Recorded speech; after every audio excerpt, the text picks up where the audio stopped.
So, you want your arrangement to sound bigger and more epic. Here are 3 tips that will make an immediate difference in your tracks.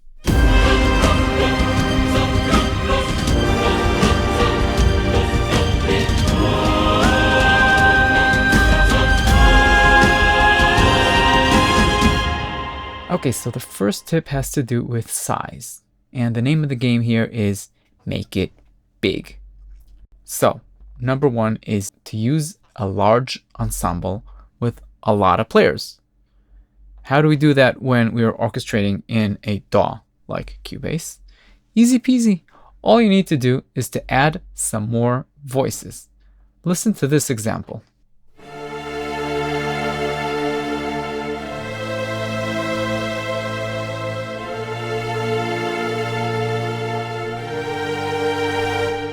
Now I'll add 2 more voices and also make a few more changes to make room for the additional voices.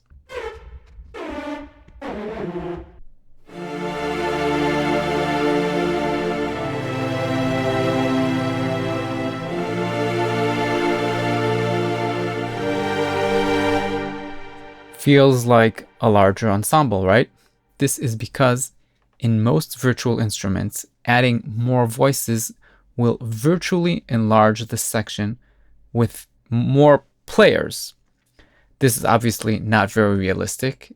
In a real orchestra, adding voices means less players in each voice.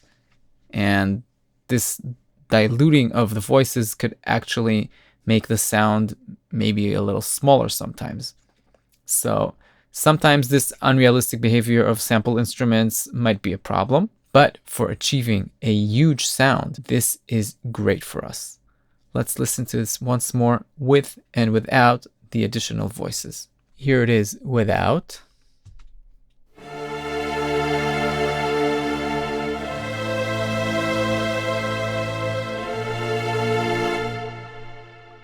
And with.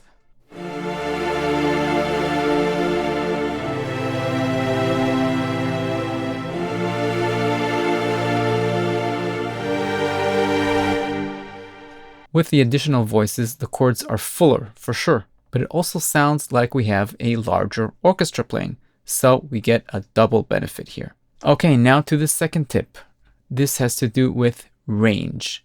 Now, part of what gives that hyped, larger than life feeling is having the instruments play at the edges of their range. Listen to this melody in the trumpets.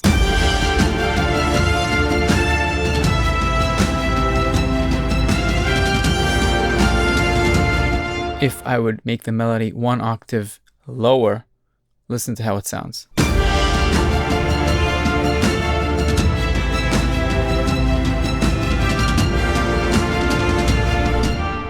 It's not nearly as impactful. This applies to any instrument.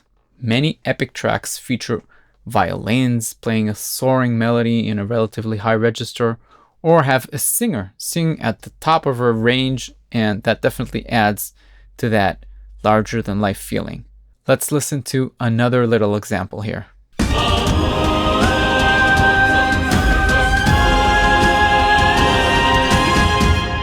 And if again I would lower 1 octave down,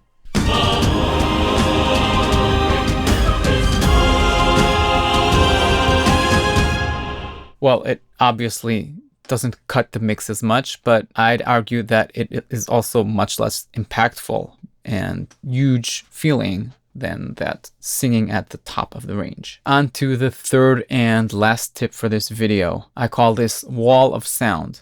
This has to do with filling out the full audio spectrum with sound, something that helps to achieve that massive feeling. How do we do this?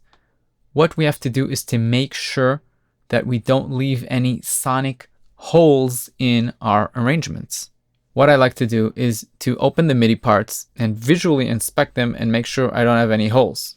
Okay, so just visually inspecting this, it looks pretty full from this high violin part and down to this low bass part.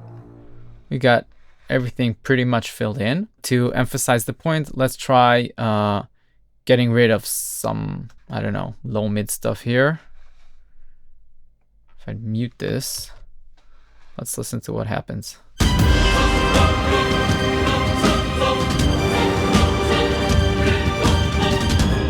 Now let's put it back in.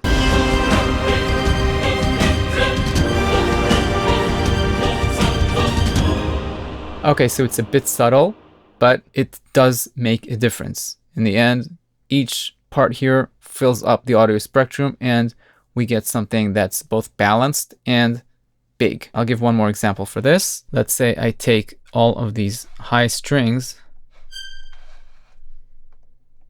and push them down an octave. What would we get?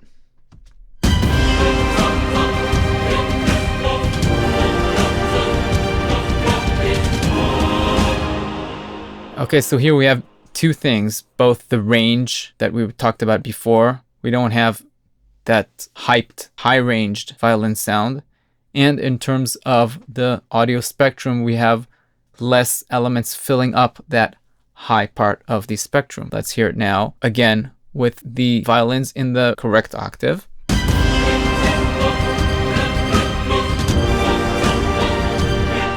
Again, down one octave. And again in the higher octave.